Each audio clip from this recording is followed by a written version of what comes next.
Hello and welcome. My name is Duress, and this is a Lost Origin review focused on the expanded format. I should go ahead and start with why exactly I wanted to do an expanded set review. Simply said, it is my favorite way to play Pokemon, or really any card game, to be honest with you. Expanded really, at this point, does not get enough love, or at least the love I think it deserves. Back in 2017, I was playing a lot of regionals along the West Coast. A lot of them were expanded, and I made day 2 in San Jose with Zoroark Lycanroc. And I have, some really fond memories of expanded Pokemon. However, if you fast forward 5 years, not only is there no in-person tournaments, but even online, the expanded tournaments are drying up. So I want to get more people playing, simply said. On top of this, with more people playing, there's just more innovation towards the decks that are made towards the metagame, towards overcoming certain obstacles in the metagame. So I hope this helps to do that. I also want to tear away the factor of intimidation with such a large card pool. Now that we're going back to black and white, which is, I believe, 11 years now. So it can be a little intimidating, I will admit. Additionally, I usually do something like this for Magic or Pokemon sets in a notepad, so I figured I might as well do it in a video, and that way I can, look back and see if my analysis was correct. So, I think there is a pretty obvious elephant in the room that we need to discuss with the expanded format. It definitely needs a rework, potentially in its ban list, but I think also in the way the game itself actually functions, the way the games play out. So I'm going to basically propose two different scenarios. The first being, I think, a very reasonable one. The second being kind of a Hail Mary miracle scenario that I think would make the expanded format very dynamic and extremely fun. So the first is a updated ban list. I think this ranges anywhere from Play Pokemon just making an announcement saying, we're monitoring the expanded format, we're continuing to do so. Even if there's no bans, I think an announcement serves to invigorate the player base, just so that Pokemon knows that, just so people know that Play Pokemon are paying attention. However, I do think there are a certain amount of cards that could hit the ban list to increase the diversity of the metagame. I'm not going to speculate as to which cards those are, because I don't really like the idea of throwing them out into the ether and people latching onto them and kind of using it as a crutch as, oh, expanded would be so much better if this would be gone. No, expanded is still very fun as it is right now. The second scenario is, again, my miracle scenario. In addition to this updated ban list, we also move towards exclusively best of 3 for expanded. I don't think with such a large card pool that best of 1 makes sense anymore. I liken it to playing Magic the Gathering Modern or Legacy in a best of 1 format. It simply doesn't make sense and massively decreases the enjoyability for the player base. In addition to this, I think Pokemon would benefit massively, not only expanded, standard as well, although this is a expanded focused set review. I think sideboards would be massively beneficial to the Pokemon trading card game. I have just one example here. You have the Bibarel that you see a lot in standard currently that lets you draw up to 5 in your hand. Imagine being able to splash in the Reassuring Dam Bibarel from Pokemon Go against mill or control archetypes. I think that provides not only a lot of dynamic gameplay, but also a lot of dynamic deck building, which I think Pokemon excels at, and going into the sideboard plan only furthers that. That being said, all of these reviews are based on the A scenario, the most realistic scenario. I think that is the best way to proceed with this. Just want to give a quick shout out to some of the resources and the inspiration for this video. First of all, TeamOmnipoke, you should definitely be checking out for any sort of Pokemon content. That's who I usually watch and go to. They are kind of the inspiration and basis for this video, as well as JustinBasil, very helpful Pokemon website resource for really anything. It's kind of impressive, so definitely check that out, as well as Pokebeach for some of the potential spoilers, and PokemonCard.io for the card pictures. So onto our expanded rating system here. We have a 1 through 5 rating system. Cards with a rating 5 are trainers that could see play across a wide number of decks, likely becoming format staples. These are Pokemon with very critical, ubiquitous support, like draw support such as Dedenne GX, critical specialized support for control archetypes like Vileplume or Rowegg, stuff like that, or cards or Pokemon that are the basis of other top tier archetypes like Shadow Rider Calyrex, ADP, stuff like that. Normally, I actually went back to Fusion Strike just to see kind of how I would align my ratings. Looking at the past few sets, it seems like sets have about 2 or so cards that have a 5 rating that aren't reprints. Cards with a 4 rating are Pokemon that slot into one or more current top tier decks, are the basis of a competitively viable but not quite top tier deck. These are the decks that do very well on the ladder. However, you will struggle in tournaments, probably going 3-3, something like that. Not quite making top 8, but very, very good if you're just trying to jam out on the ladder. These are also cards that greatly improve a non-tier deck to the point of competitive viability. And these are also trainers that see a pretty wide amount of play but aren't quite ubiquitous like the computer searches and the VS Seekers of the world. And they can also greatly improve a couple of top tier archetypes. These are your battle compressors, these are your trainer's mail, these are your professor's letter for your Shadow Rider Calyrex, etc., etc. Cards with a 3 rating are Pokemon that slot into competitively viable decks or are the basis of fringe decks. That's why I have something like Honchkrow here. Specialized but effective trainers which have a current potential home. These are your Silent Labs of the world. Very, very effective trainers, but really, really specialized, as well as Max Potion. These are your support Pokemon like Zebstrika, as well as more fringe archetypes that, given a better metagame as well as some more cards, could see more play, such as Deluge Blastoise as well as Turbo Metal. Cards with a 2 rating are Pokemon and trainers that slot into fringe decks or become the basis of decks which need improving but have potential down the line. These are your decks such as the Raging Finn Magikarp Gyarados deck, much more of a meme, but can still take down some games. Definitely not competitively viable, but a lot of fun to play. These are your extremely specialized Pokemon like Naganadel GX with its Stinger GX attack, as well as decks that are just currently not cutting the mustard for expanded like Eternatus. Cards with a 1 rating are not viable in the expanded format, but we usually include them as we're always taking a very positive look towards cards towards the expanded format in general. So we're always trying to talk about what makes the card potentially viable. What would have to happen for the card to be playable? How would the stars have to align, essentially? This is our basic layout for the review. We've got card name up top, card picture on the left. We have synergistic cards over in the middle, cards that this card is strong against, cards that this card is weak against, and cards that you should not play with this, as well as the rating up here.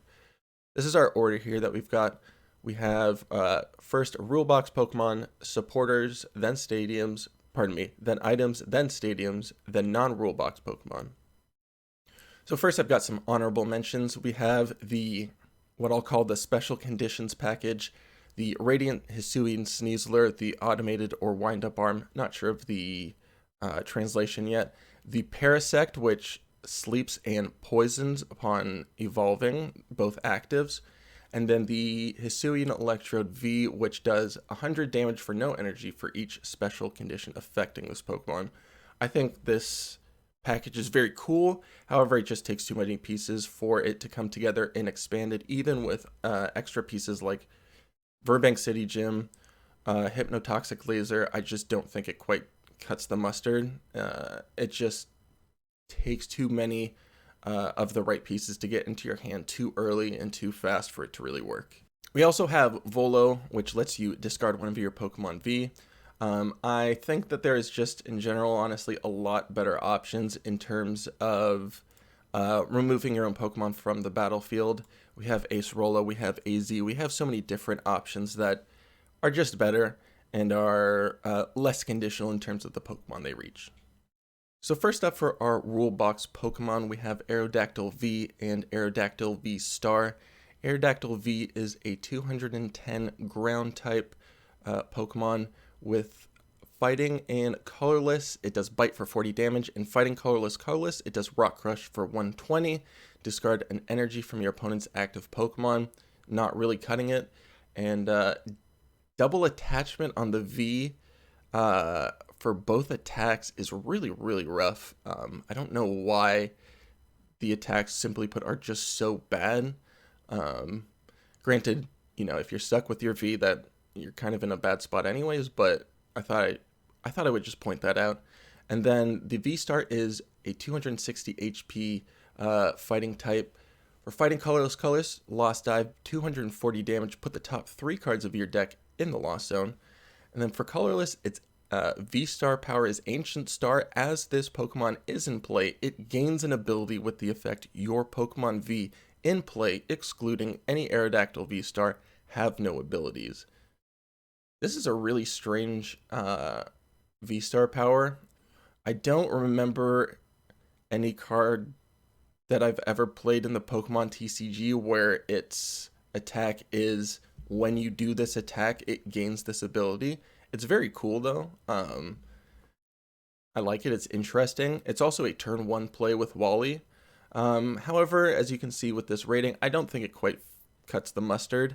I kind of hope I'm wrong, but I don't think this will be playable whatsoever in Expanded.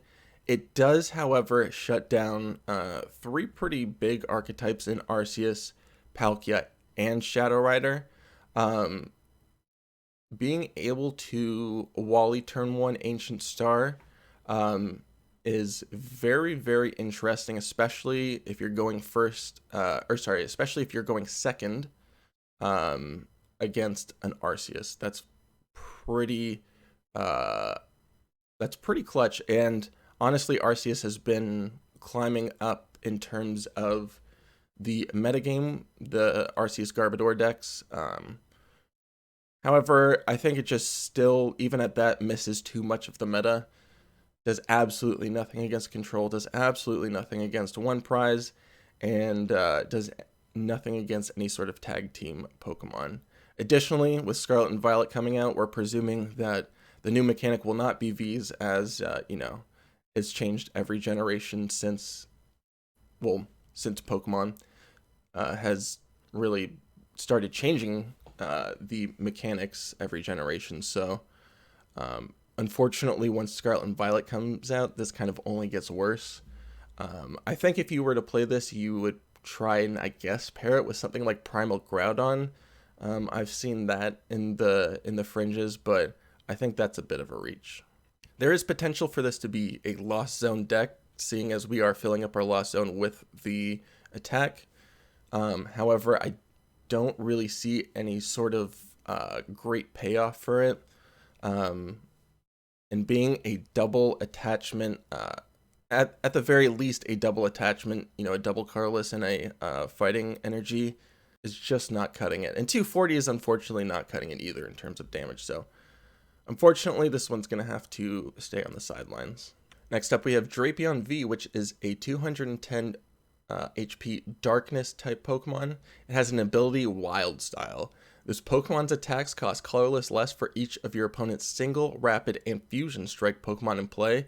And then for 4 colorless energy, its dynamic tail attack does 190 damage and then 60 damage to one of your Pokemon. As much as this does one-shot everything from the Fusion Strike deck, I think this is still 100% unplayable. I do think that even if the meta was 50 or 60% Turbo Meloetta, you would have absolutely no chance of winning playing this card because this attack is absolutely horrible. Doing 61 of your Pokemon, I hope you are not playing any sort of support Pokemon, and I really hope it's not the only thing on your bench.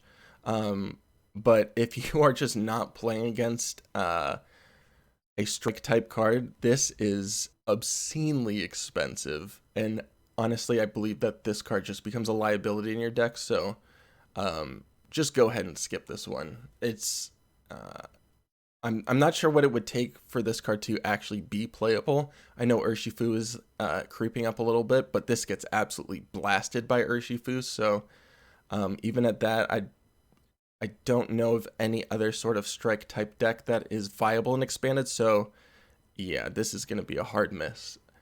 Next up, we have a card that is definitely not a hard miss, which is Giratina V and VSTAR.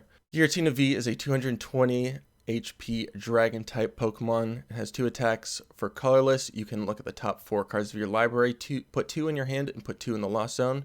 For Grass, Psychic, and colorless, 160 damage, Shred, not affected by weakness, resistance, or effects. So just on the outset, that is pretty insane. Being able to, if you have a less than ideal turn 1, going second, you can at the very least fill up your Lost Zone a little bit. We have a lot of Lost Zone cards. We are at the point, we are starting to reach a critical mass of Lost Zone cards in Expanded. We have Lost Blender, we have Colress's Experiment, we have the Lost Sweeper, as well as this attack and Comfey. So I would be I wouldn't sleep on this attack. It's definitely not something you want to use past turn 1, obviously, but it's definitely not the worst. And then for 160 damage, Shred is, again, not an ideal attack, but having Shred on what is, I'm presuming, a top tier archetype is kind of ridiculous. Just being able to blast through Miltanks or Decidueyes, stuff like that is kind of obscene. I don't really know why they needed to tack that on, which is why I have this box of question marks. It seems like it's just like a cherry on top of the icing on top of the cake to just push this way, way over the edge. And then we have Giratina V Star, which is a 280 HP Dragon type Pokemon. For Grass, Psychic, Colorless, it does 280 damage. Put 2 energy attached to your Pokemon into the Lost Zone. Notably, it does not have to be attached to the Giratina itself. It can just be attached to your Pokemon. And then for Grass and Psychic, we have the V-Star attack. Only use if 10 or more cards are in your Lost Zone. Defending Pokemon is knocked out. So I'm not kidding when I say there are likely about 8 different ways to play this card, to build this Lost Zone deck with Giratina. Well, the Lost Zone, a Lost Zone engine, I think, is definitely on the horizon. However, specifically for Giratina V-Star, I think that there are so many different ways to build the deck. It's going to be kind of insane. You could play it with Arceus, power it up with Trinity Nova. You could play it with Gardevoir and like all of the Lost Zone stuff and just kind of power up your Lost Zone and then slap a Float Stone onto your Gardevoir, turn everything off, which is very terrifying.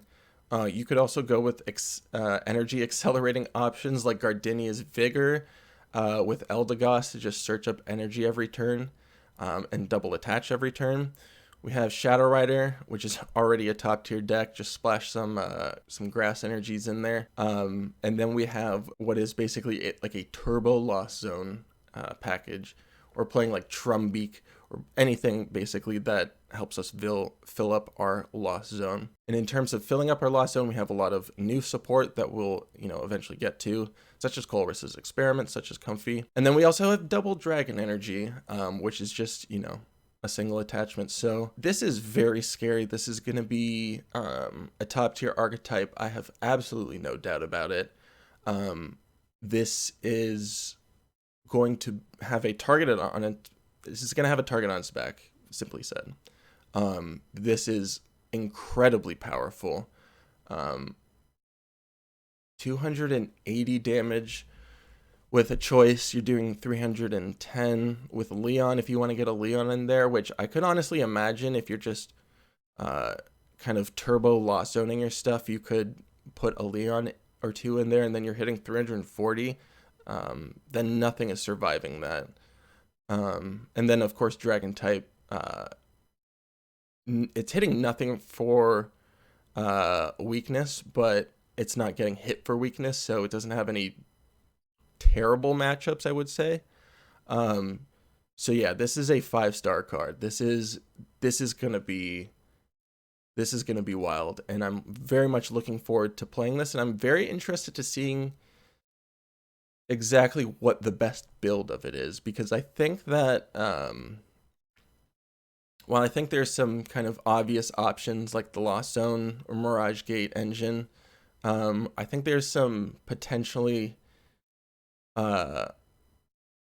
more options I think people wouldn't consider, like the Gardevoir option, which will just flatten some decks. So yeah, I'm very excited for this and kind of nervous. Next up, we have Goomi V and Goomi VSTAR. Goomi V is a 220 HP Dragon type Pokemon that has an attack for water and metal, toppling goo, 60 damage. Your opponent switches their active Pokemon with one of their benched Pokemon. And then for water, metal, colorless, shell rollout, 140 damage. During your opponent's next turn, this Pokemon takes 30 less damage from attacks. Very, again, on a V, but, we'll get you by if you really need it. However, you are probably dead and expanded. Format's just too fast to leave a V on the battlefield, unfortunately. But yeah, Goomi V is a 270 HP Dragon type Pokemon. Water, metal, colorless, iron rollout, 200 damage. During your opponent's next turn, this Pokemon takes 80 less damage from attacks. And then its V-Star power is an ability called Moisture Star. You may use this ability during your turn, heal all damage from this Pokemon. I was initially pretty down on this card. However, I think that the biggest thing going for it is the fact that it shares both energy types with ADP. So this deck can just straight up skip Prism energy and accelerate straight up onto the Goomi and like power it up fully for the next turn without needing an attachment. A damage reduction of 80 is pretty serious, and that means most decks will have to either 2 or 3 shot it, which is just kind of icky. And then of course it's 200 damage, so pretty reasonable damage output. And then the ability is, gonna make it so that opponents either have to kind of reach for damage, gust up something else, or deal with this very annoying Goomi that takes 3 or potentially even 4 hits. In addition to this, if the Lost Zone, if what we're going to call it the Lost Engine, if the Lost Engine, that is to say Lost Mixer and all of the stuff that powers up the Lost Zone for these payoffs like Fantina, like Mirage Gate, etc. If that is a viable thing, I will definitely be looking to try out Fantina in Goomi V-Star because reducing damage by 200 is very, very insane. That is beyond a relevant damage reduction. That is bringing your opponent's damage to a screeching halt. So I'm very excited to try that out. I will say, in terms of playing ADP, there are quite a few options that come to mind that seem to be better, such as Dragonite V, such as Palkia. So that is something to keep in mind. So it's more of a fun tech inclusion to try. However, it is healing quite a bit. You also have Crystal Caves as well to heal off extra damage. So it's definitely not something to sleep on, which is why I gave it this 2 out of 5 rating. I don't think it quite reaches down to 1 out of 5. I think it does have some sort of viability. Next up, we have Hisuian Zoroark V and VSTAR. The V is a 210 colorless type Pokemon. For no energy, you do 30 damage. You may switch this Pokemon with one of your bench Pokemon, and for 3 colorless, Shadow Cyclone does 130 damage. Move one of your energy from this Pokemon to one of your bench Pokemon. Not really doing it in terms of damage output or attack effects. The swap is okay, but not ideal. 130 damage, again, not really cutting it, but again, a V that is meant to evolve, so it wouldn't really cut it anyways in the expanded format. It's not meant to cut it, so that's fine. The VSTAR is a 270 HP colorless type Pokemon.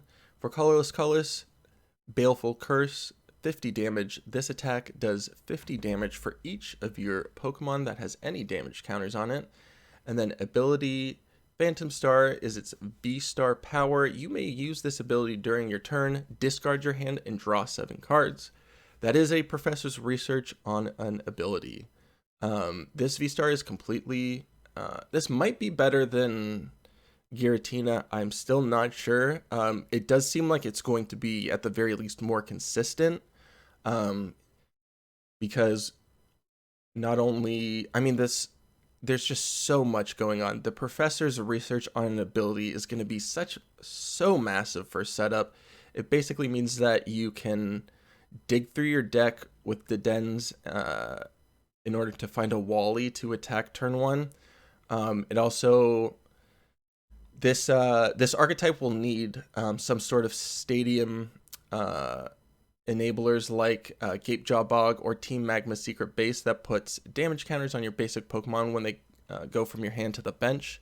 The fact that we have like redundant stadiums means you could theoretically play 8 of this effect. I don't think you really need to, since Hisuian Zoroark's V-Star power is just completely insane. You will draw through your deck so hard that I think you won't need to go above 4, but if you do need to go above 4, that is an actual possibility for this deck, which is just huge. Additionally, you could play it with some sort of colorless package like the Bibarel, in standard, the Arceus V-Star, as well as Winona that just searches up 3 colorless Pokemon to your hand.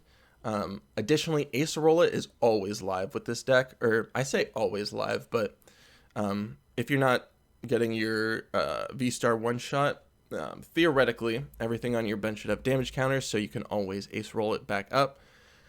On top of this, it takes only 1 attachment for this attack. So yeah, this is probably, I think this and Giratina are the 2 front runners, potentially taking down the Shadow Riders and the Arceus Garbodors of the world, the kind of top tier decks of expanded right now. I think these 2 archetypes have the best shot of doing so. I especially have my eye on Zoroark V-Star because of how much consistency it provides inside of the card itself. It reminds me a lot of Zoroark GX, my favorite card of all time, because it has an ability that will draw you cards, but this one is this is so far beyond trade. This is insane. It's a draw 7. And then its attack is just such obscene damage output. I mean, forget if you wanted to like put down a Sky Field too, which obviously with the stadium requirements of this deck would be kind of wonky, but you could theoretically go up to just some obscene numbers if you wanted to goof around with some Sky Fields in combination with Gatejaw Bog and Team Magma Secret Base. So yeah, this is going to be an absolute all-star. I feel very, very confident of it. One thing I will say is do not play a Nest Ball. Do not play Nest Balls in the Hisuian Zoroark V-Star archetype because it's not going to work. Because the damage counters from these stadiums have to make it so that the Pokemon has to come into play from your hand. Additionally, there is the new Gengar coming out that we won't be discussing. Doesn't quite reach competitive viability, and I don't think it is worth playing in Expanded for this deck either. Next up, we have Kyurem V and Kyurem VMAX. The V is a water-type Pokemon with 220 HP. Its first attack for water, instant freeze, attach any number of water energy from your hand to your Pokemon. And then for 3 water, Frost Smash does 140 damage. Again, not great damage output, but it's kind of what we expected on a V. Kyurem VMAX is a 330 HP water-type Pokemon. It has an ability, Ice World. Once during your turn, you may discard the top card of your deck. If it's a water energy, attach it to one of your Pokemon. And then for 3 water energy, Max Frost does 120 damage, and then it has a clause that says discard any number of water energy from this Pokemon. This attack does 50 more damage for each energy discarded this way. So I first started looking at this and I thought this was hot garbage. And I don't feel particularly confident that it is going to be that good. However, I do find it very interesting in terms of being a target for something like a Frostmoth or a Blastoise kind of deck. If you can, discard 3 energy and reattach 3 energy every turn, that's a consistent 270 damage output, which is not anything to sneeze at. You slap a choice band on that, or a choice belt on that, and you're one-hitting a fair amount of Pokemon. Obviously, the issue with these Frostmoth decks is just reloading all of the energy as well as consistency. You're just drawing so much energy, it can kind of brick your hands. However, there's stuff like Capacious Bucket, there's stuff like Aqua Patch. We have Oranguru to take energy from our hand, put it to the top of our deck, and then use the Ice World ability. So I wouldn't be all the way down on this. However, I think it's going to need quite a bit of help in terms of being a Deluge target or an Ice Dance target, whichever you play, as well as potentially maybe being slotted as a 1/1 line into like a Palkia deck to be a target for its Star Portal ability. I think that could potentially be interesting. However, I think the Palkia option is much less likely. I think if you were to play Kyurem, if you want to go ahead and jam it, which I think I'm going to try and do, it would probably be best suited in the Frostmoth or Blastoise style of Rain Dance decks. Additionally, I've noted that it is absolutely terrible against Dialga. If that does continue to be a thing in the meta, this does get one hit by a Dialga pretty easily. Next up, we have Magnezone V and Magnezone VSTAR. Magnezone V is a 210 Lightning type Pokemon. For Lightning and Colorless, switch one of your opponent's bench Pokemon with their active Pokemon. This attack does 40 damage to the new active Pokemon. And then for Lightning Colorless, 90 damage. This attack does 30 damage to 2 of your opponent's benched Pokemon. Again, not quite cutting it. Although having a switch is not bad. These Vs having attacks that take double attachments are just really rough. I don't know why they did that. I think having that first attack maybe be like 20 damage and a switch and then just be like lightning, I think that would just be a lot better. But being a double attachment for both attacks is really rough. Magnezone VSTAR is a 270 HP Lightning type Pokemon. For Lightning and 2 colorless, you have Magnet Grip, 180 damage. Search your deck for up to 2 item cards, reveal them, and put them into your hand. Then shuffle your deck. And then its VSTAR power is an attack called Electrostar. Lightning. This attack does 90 damage to 2 of your opponent's bench Pokemon. So obviously, with that VSTAR attack, the first thing that everybody's minds go to is sniping off one prizers or sniping, either sniping one prizers or sniping like one prize support Pokemon. However, I think this is in the current metagame just a little too edge case. It doesn't quite do enough and just doesn't do enough meaningful damage.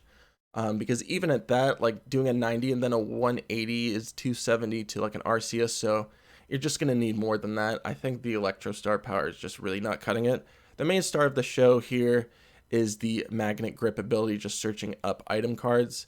I think that if you were to run a Magnezone, I don't know what kind of archetype it would go into. Probably something like Pikarom, although I don't think that's even that good anyways. Being able to search up electro powers, lets you boost your damage output. You can search up electro chargers to put them back in. You can also search up just critical pieces like computer searches and VS seekers. However, I think in terms of lightning type Pokemon, there's just a lot better options. Even something like a Pikachu V Union blocking items, Vikavolt V blocking items, Flying Pikachu blocking basics, or Pikarom just doing a lot of damage and accelerating energy, I think are all just kind of better options. I will say Thunder Mountain does exist, so you can use that Magnet Grip ability for a double colorless energy, which is nice, but usually if I'm using energy cost reducing stadiums, I would like them to potentially be free. Just because if I'm sticking at a Thunder Mountain and I have no double colorless energy in my hand, like that's just going to get bumped immediately the next turn, which is just, it feels bad.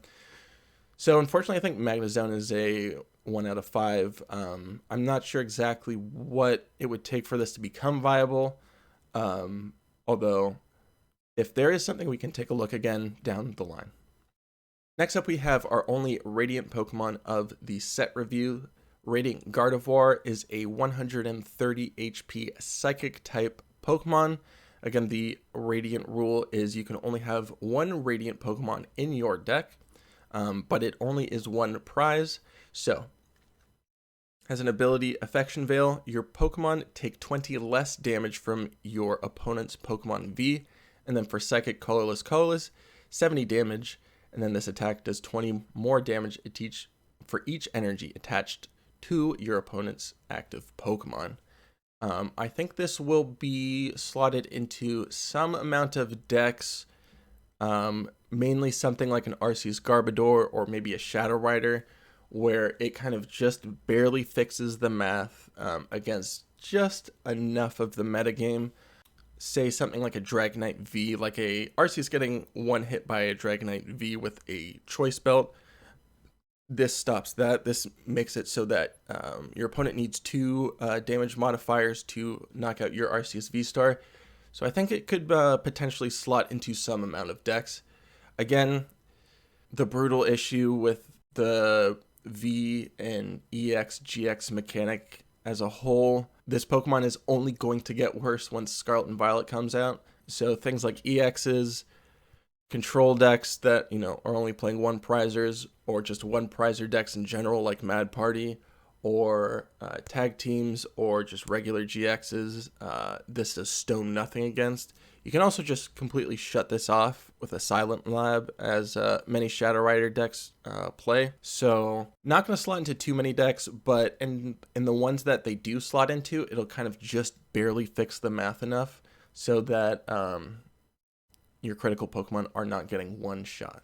Next up, we have Zeraora V and VMAX. I do believe these are not specifically within the Lost Origins set. That is to say, you can't actually open them like in a booster box. I believe you have to get them in its own special box or whatever. Zeraora V is a 210 HP Lightning type Pokemon. Lightning Colorless, Claw Slash, 50 damage. Lightning Colorless, Thunderous Bolt, 190 damage. This Pokemon can't attack during next turn. We're finally getting to some decent damage output in terms of Pokemon V. However, a triple energy attachment is still just not doing it, especially on a V. and especially on something that's as weak as 210, you are basically never going to be able to attack with that. It's just going to always die first. Zeraora VMAX is a 320 HP lightning type Pokemon. For lightning, reaction pulse does 60 damage for each of your opponent's Pokemon in play that has an ability. And then for lightning colorless, Max Fist does 240 damage and you discard 2 energy from this Pokemon.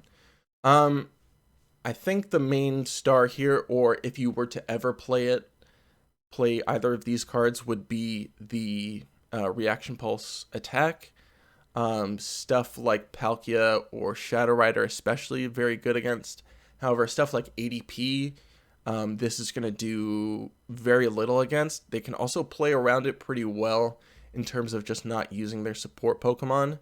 So yeah, I'm not very high on this. Also, I thought I should just quickly mention that the VSTAR is not playable and expanded. And if you were to try out the VMAX, I think the Rapid Strike Zeraora would probably be bumped off by this new Zeraora V, but even at that, none of this package is really cutting it for expanded.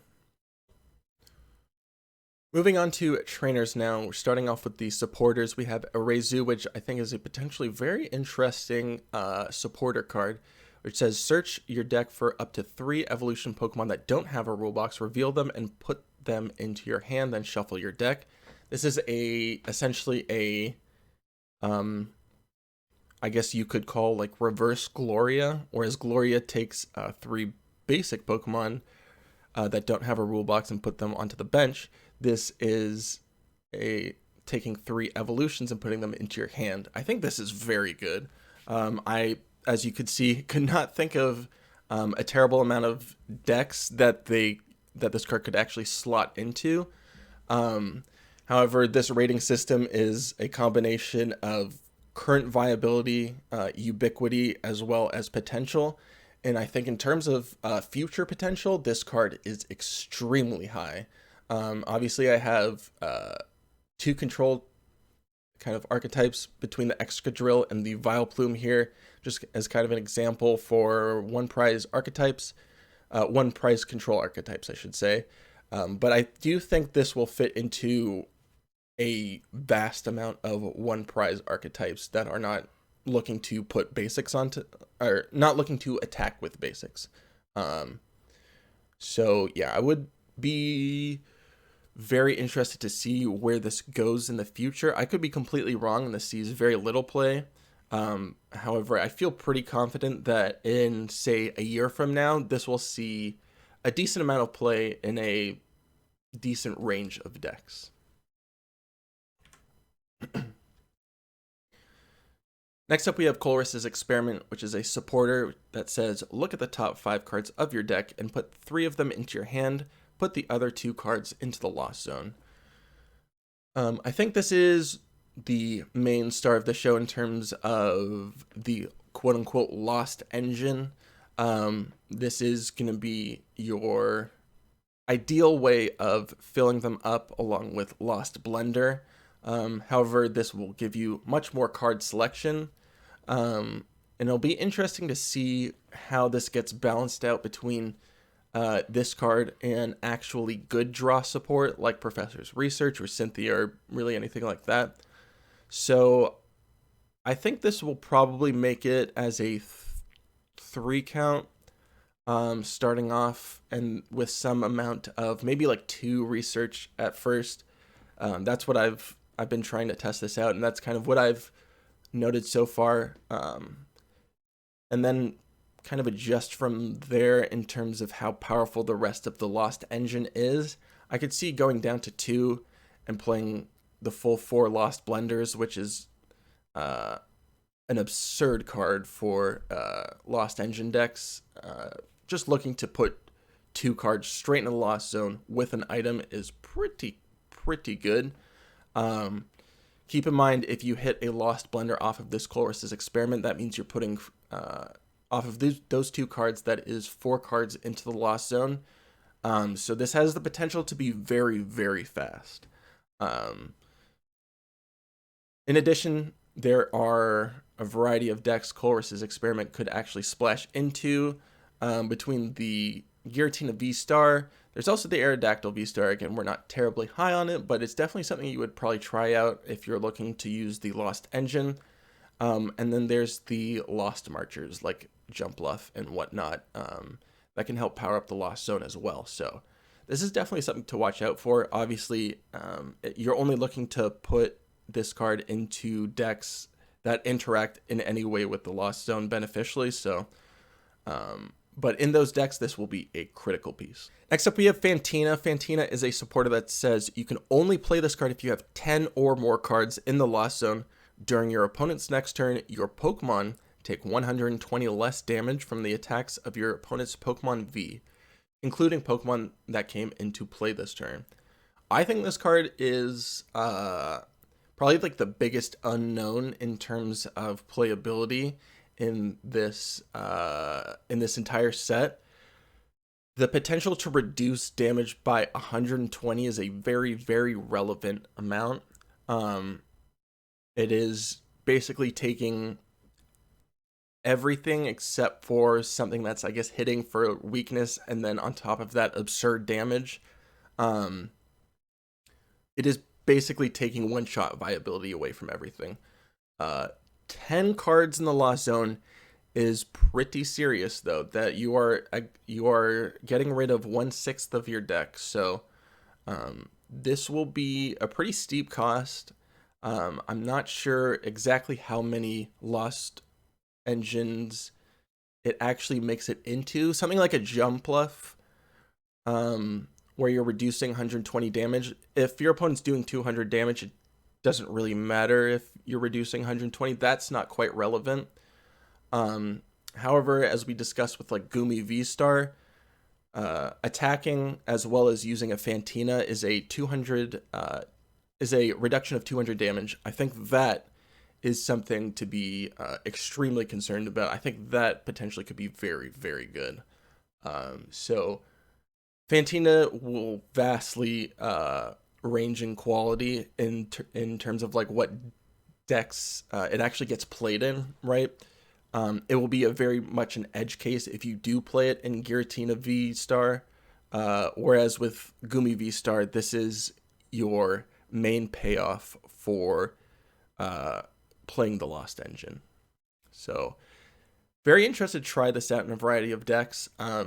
One thing to note moving forward is the, again, Scarlet Violet problem. Once we hit Scarlet Violet, this card only becomes worse, and this card also does absolutely nothing against GXs, 1-prizers, and EXs. Next up, we have Misfortune Sisters, which is a supporter that says, look at the top 5 cards of your opponent's deck. You may discard any number of item cards you find there. Your opponent shuffles the other cards into their deck. It's kind of weird in terms of comparing it to Team Rocket's Handiwork, because it can theoretically mill more per turn, and it's likely to mill more per turn, depending upon how your opponent has built their deck. However, this has the potential, much like Team Rocket's Handiwork, to just completely do nothing. So unfortunately, this is a 1 out of 5 for me.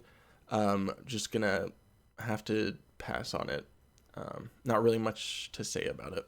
Next up, we have Lost Sweeper. We're moving on to the items here. This item says, put a card from your hand into the Lost Zone in order to use this card. Choose either a Pokemon Tool card or a Stadium card in play, either yours or opponent's, and put it into the Lost Zone. This card is going to be pretty much a key staple for Lost Engine decks, obviously. It is much worse than Field Blower, but putting in the Lost Zone is not going to help whatsoever in terms of your game plan. Like, your opponent's not buying back stadiums or tools usually. That's very rare in Expanded, so putting it into the Lost Zone is no more of like an upside really than just discarding it. But it does help fill up your Lost Zone, so it could be I think like a 1, potentially 2 of, but I think 2 might be pushing a little bit. Additionally, if Giratina V-Star is like the main show of Expanded, this card is actually a liability to play in your deck because it is going to fill up their Lost Zone as well. So that is something to keep in mind. However, outside of this, Outside of this Lost Engine, I think you always play Field Blower if you're looking for some sort of stadium or tool removal. Next up, we have Mirage Gate, which is an item that says you may play this card only if you have 7 or more cards in your Lost Zone. Search your deck for up to 2 basic energy of different types and attach them to your Pokemon in any way you like. Shuffle your deck. This is completely insane.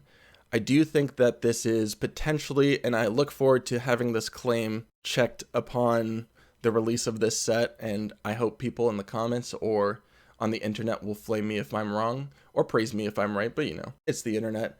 I think this is straight up the best item of the Sword and Shield era, and potentially the best trainer, maybe like next to Path to the Peak. This card is completely insane. I don't really know how else to put it. This only requires the Lost Engine, and I do believe in Expanded just from testing it out. You can hit 7 cards in your Lost Zone on turn 2.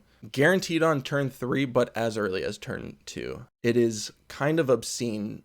Like, imagine if you were playing Standard back in the day when Beast Ring was around, and you could play Beast Ring on turn 2. Obviously, this is a much more powerful format with a lot more cards, but that effect is completely insane. Searching from your library and accelerating straight onto your Pokemon is ballistic. The Lost Engine, between Colress Experiment puts 2 cards in. Lost Blender is an item that puts 2 cards in. Comfey fills up the Lost Zone, and Giratina V can fill up the Lost Zone. So I would be very, very concerned as to how powerful this card is. And if the Lost Engine itself, outside of the main attackers, are powerful, you're going to see it in things that you would have never imagined the Lost Engine being paired with, just because Mirage Gate is so obscenely strong.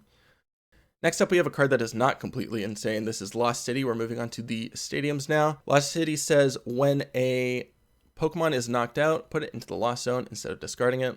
Both yours and your opponents. All non-Pokemon cards attached to that Pokemon are discarded instead of put into the Lost Zone. I think if you were to use some sort of passive stadium, Chaotic Swell is just a much better option. However, one thing that Lost City is good against is stuff like Munchlax, Lily's Pokédoll, etc. Those kind of annoying recursive control types that are looking to just kind of go towards the bottom of their deck as fast as possible and then recycle their main resources so that they can deck you out. That is kind of helpful against those kinds of decks, but other than that, I really can't imagine this stadium being played. Additionally, there's just more effective stadiums. Like, forget, usually if you are playing stadiums, you want something that is not as passive as Chaotic Swell. And if you do want something as passive as Chaotic Swell, you're just going to play Chaotic Swell so that it bumps their next stadium. Up next, we have Lake Acuity. Each Pokemon that has any water or fighting type energy attached to it, both yours and your opponents take 20 less damage from the attacks of your opponent's Pokemon. I think you could reasonably slot this in over Rough Seas if you're playing a water deck. Damage reduction over healing is generally better, even if it's 10 less damage. That being said, if you are trying to play a stadium for water and fighting type Pokemon, you're just going to play Brooklet Hill. Brooklet Hill is just so good that I don't think you want something I don't think you would take an option as passive and non-impactful as this over Brooklet Hill. Next up, we have Banette.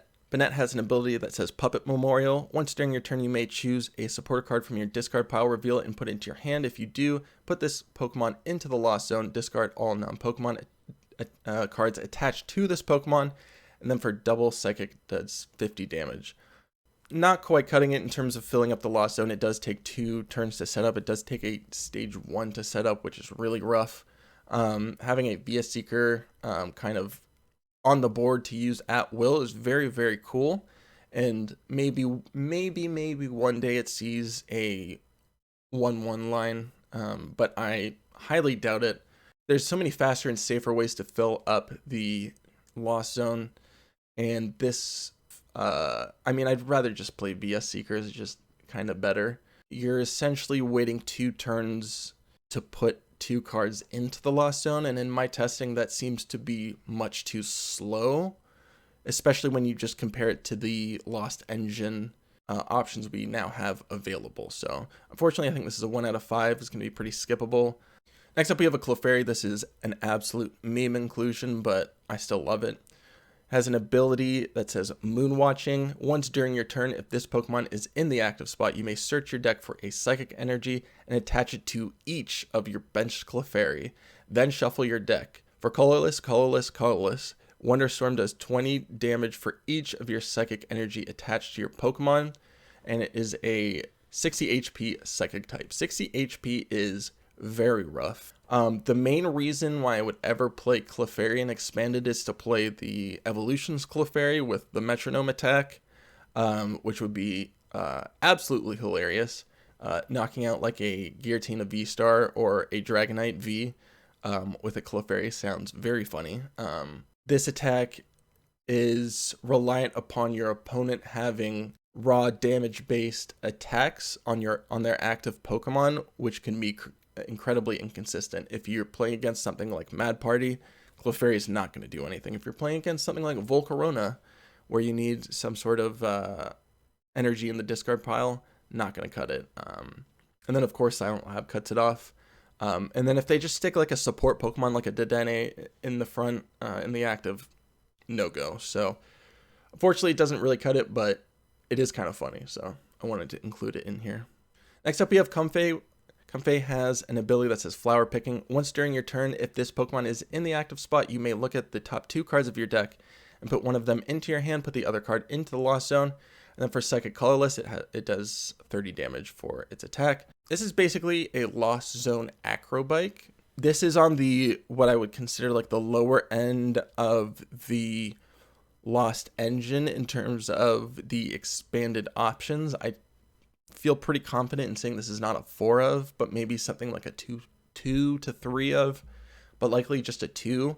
Your Acrobike finding one, Lost Zoning one is, or sorry, I say Acrobike. Your Comfey Lost Zoning one and finding one card is considerably worse than Lost Zoning 2 and finding 3. If you have 2 critical cards that you're finding off of this ability, one of them is definitely going away, whereas you're less likely to find like more than 3 critical cards that you feel pretty bad in terms of negating your game plan about Lost Zoning with Colress's Experiment. So in terms of the Lost Engine, I think this is definitely on the lower end, but it does work with Scoop Up Nets. It does work with, you can just, stick a Float Stone on it. So I think it is still at the very least going to be a 2 or 3 of, as I said, but not anything to really write home about in terms of actually filling up the Lost Zone. We do have some better options. Next up is Cramorant. Cramorant is a 110 HP Water-type Pokemon, has an ability, Lost Supply. If you have 4 cards or more in your Lost Zone, ignore all energy in this Pokemon's attack costs. And then for Water Colorless, Conniving Spit does 110 damage. This attack's damage isn't affected by weakness. Why? I don't understand why they added on that clause to the attack. The only thing that's really going to hit in terms of expanded is Volcarona, which, I mean, if you feel bad about one-shotting a Volcarona with a Cramorant, like, sure, I guess I could understand that, but like, it seems like a very rough clause to just kind of tack on to what would otherwise be a very, very cool 1 prize option for the Lost Engine. As it stands now, I still have it as a 2 out of 5 because it is a 1 prizer that can kind of help adjust the numbers in terms of prize racing. I think it's actually going to do fairly. I think the place where it's likely to see the most success is something like a Lost March deck rather than the Giratina or the Aerodactyl V stars of the world, although I still think they are probably one of inclusion in those decks. Cramorant's going to be pretty good for racing 1 prize decks, as well as just being able to attack with a attack against Rowegg Vileplume. That's going to be pretty cool, just as long as you have your Lost Zone moderately filled up. 4 cards is actually possible on turn 1. with just a Lost Blender and a Colress Experiment if you're going second. So very helpful against control, I must say. So that's why I have it at a 2 out of 5. Not going to be a main start by any means, but definitely something to keep in mind when building around the Lost Zone. Next up, we have Hisuian Arcanine. Hisuian Arcanine is a 130 HP fighting type stage 1 Pokemon that has 2 attacks. For no energy, you have Omnidirectional Destruction. That's quite the name. It does 10 damage, but if you have no cards in your hand, this attack does 150 more damage. And then its second attack, for Sharp Fang, Fighting Colorless, 100 damage. There are actually 2 other Pokemon that have a similar attack where you ignore the energy costs or the damage is buffed if you have no cards in your hand. Granbull is a stage 1 that does 30 and then 130 if you have no cards in your hand for 1 energy. And then Slowking for 3 psychic does 110, and then if you have no cards in your hand, you ignore all the energy in the cost. There are some ways of enabling this kind of engine. You have Peony, and you have Radiant Venusaur for after you attack to kind of refill your hand, because you are trying to empty out your hand every turn. That being said, this deck straight up just needs a consistent on-board source of hand emptying to work, which just doesn't exist. It would be kind of weird if there was a Pokemon that just said once per turn you may discard your entire hand. But that is essentially what this deck would need to do. It does one-shot an Arceus, which I think is pretty cool, but I don't have particularly a lot of confidence about this card outside of making a meme deck. However, that being said, I will definitely be making a meme deck with these with this package. Next up, we have Hisuian Basculegion. Hisuian Basculegion's a 110 HP water type Pokemon. For no energy, it has Spirit Climb, 20 damage. This attack does 20 damage more for each basic energy in your discard pile. Then shuffle those cards back in your deck. And then for water energy, Water Shot does 70 damage. Discard energy from this Pokemon. So this is a stage 1 version of Volcarona V, which is seeing a decent amount of success in Expanded. I'm not terribly confident that this can reach the same level of success in terms of being its own deck. However, it could be something that slots into Volcarona, which I think could be pretty cool, especially because you don't actually have to attach any energy to use this attack, which is basically the same thing as Surging Flames on Volcarona. So it's definitely something to look out for. If you wanted to build it solely as a Hisuian Basculegion deck, you have things like Aerodactyl and Dive Ball and Capacious Bucket. And then Radiant Greninja will help kind of fill up your discard pile, as well as Crash Awake. Crash Awake is definitely a meme card that saw no play back in the day, although I think if you were to ever play this card, it would be in something like this where you're trying to get rid of your water energies. So I'm not particularly confident that it will, again, reach the same success in a standalone deck, especially being a stage 1 that's 4. If you're playing a 4/4 line, that's another 4 spots that should be going towards energy. Additionally, Fire has a lot of ways to search up a lot of energy. So I think that Hisuian Basculegion best fits into like a 1/1 line, maybe into Volcarona to help prize racing. I think that's probably its most likely home. Hisuian Zoroark is a 120 HP Psychic type stage 1 Pokemon. Its first attack, for no energy, Hex of Ruin. At the end of your opponent's next turn, the defending Pokemon is knocked out. And then for Psychic Energy, bring back, choose 1 card from your discard pile, reveal it, and put it to your hand. This is very interesting. I don't want to say it's good, because I don't feel particularly confident that it's good. But having the GX attack, sort of Trevenant Dusknoir GX, as well as the Rototiller attack from Bunnelby on 1 card is very interesting. I mean, if you can run your resources out from your opponent and get this into the active, or if you have something like a Vileplume where they're just not able to maneuver the game properly, that Hex of Ruin is going to do some serious work. If you can just kind of pin certain Pokemon into the active, that's pretty serious. Additionally, you could also play this with like a Dimension Valley to make that bring back cost no energy, which I think is potentially interesting. Although I can't really imagine a control archetype that is built around this and Dimension Valley right now. Although it's going to take, I guess, some crafting and reimagining of control archetypes. But as it stands right now, it doesn't have like a perfectly clear home, especially being a stage 1. But I think it's definitely something to keep your eye out for, especially for control decks. Up next, we have Magcargo. Magcargo is a 130 HP fire-type Pokemon. For fire, it does 30 damage, and then its second attack, Fire Colorless. Abyssal Volcano does 220 damage. Put all energy attached to this Pokemon into the Lost Zone. Oh mama, that is a lot of damage on a one-prize Pokemon. That is pretty serious.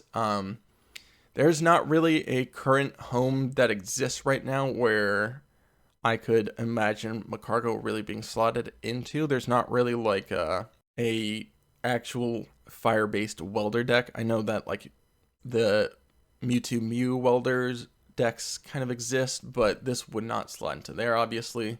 I think if you were to try and construct a home for this, it would actually be some sort of Lost Zone deck with Blacephalon GX and maybe Magcargo GX as well, and maybe the other Magcargo from, I forget what Magcargo that's from, but the Sun and Moon one prize Pokemon that helps search cards up and put them on the top of the library, and just Lost Zoning a bunch of your fire energy. I have no idea whether that would be actually good enough. However, 220 damage is a unignorable amount of damage, especially on a one prize Pokemon. That's pretty serious. It's kind of awkward in that 220 is not really one-shotting anything, and it's kind of it's stuck at a very weird spot where it's not one-shotting anything relevant unless they have a V that remains like unevolved, but it's still just such a high amount of damage and such a steep cost. Like you're Lost Zoning 3 energy every time you use this attack, so it's not something you're never going to be able to use this throughout the entire game. That's just too much energy being Lost Zoned. So maybe you're one or two of in like a fire Lost Zone style of deck. You can accelerate again with Mirage Gate, although if you are to do that, you will need to have some other type of energy on top of fire. So that is something to keep in mind. Thanks so much for watching. If you made it all the way to the end, really appreciate it. Would definitely love your thoughts on this set review. What do you think? What do you think is going to be strong? What do you think doesn't quite cut it in terms of the expanded format? What do you think I've under or overrated? Would love to hear other people's opinions. Make sure to leave a like and subscribe if you want future set reviews as well as gameplay videos, and I'll see you in the next video. Thanks.